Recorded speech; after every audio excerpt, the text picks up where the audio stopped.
This book is very much personal for me, as are these stories. I am African American. My parents attended colored schools.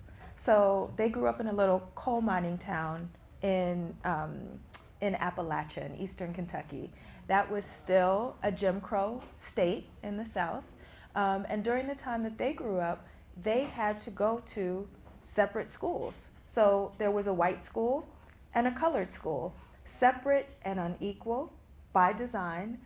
And it wasn't just this physical separation.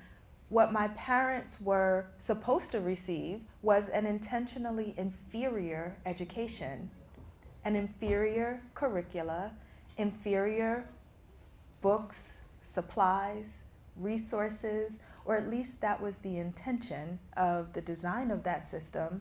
That is absolutely not what they received inside of those schools, because we know about fugitive pedagogy. We know about the tradition of African American education.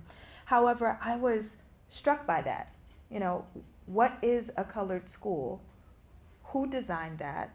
What did they have in mind? So this was very much a story of power and resilience. So I was interested in studying both.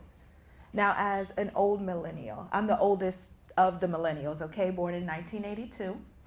And what that means is I'm the first in my family, my cohort of the cousins, to be able to choose to go to whatever school I wanted to based on my ability and ambition. That was not a right that was afforded to my parents, my grandparents, my family who has been in this country for over 10 generations.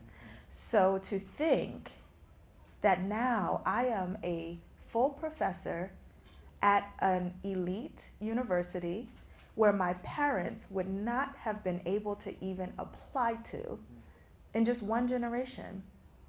We all understand that education is the great equalizer. So this book, I want you to understand it as an American story that is really about democracy. And are we doing it or are we not?